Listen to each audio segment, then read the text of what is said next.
what I would try to convey is that it's not so much because of technology, but in spite of technology. It doesn't matter really what technology does for us, because ultimately technology cannot help you. Technology cannot do anything for you. It can only sort of fool you into the sense that it's doing something.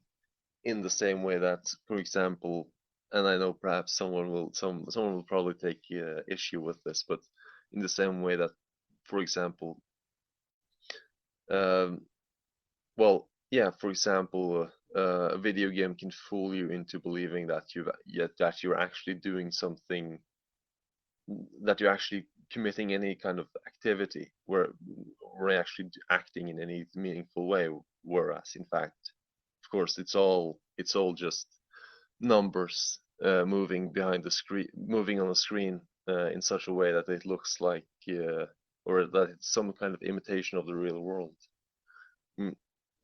So it's more about the yeah, the interior aspect, the fact that the interior aspect can remain unviolated in spite of technology, rather than because of the superior possibilities of technology. Because of course technology cannot actually produce any real act; it can only imitate it Right. in the same I way. Yeah, like to add to that point is it's just like Yukio Mishima. It's like talking about, what is a warrior and what is a man, and the man is a technic, like is someone that's reduced himself to a function. And like I mean, I genuinely believe that when let's say in some hypothetical future that technology reaches a singularity, that there is no difference in technology.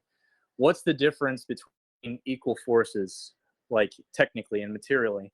Ultimately it comes down to willpower. I mean, that is the essence of the warrior. It's the why and the effusion of energy to shape the world in your image. It's a very Nietzschean, I think, like essence. And I really do think that Nietzsche kind of talked about it in a way that encapsulates what a warrior is. I mean, whether or not he kind of believes himself to be a warrior, maybe his short stint in the Prussian military kind of like dissuaded him from talking about himself in such a way. But I think ultimately that is the essence, is to coerce the material to be in keeping with your like vision of it. I mean, that's just what combat is. It's the like expurgation, or rather the effusion of energy overwhelming your surroundings.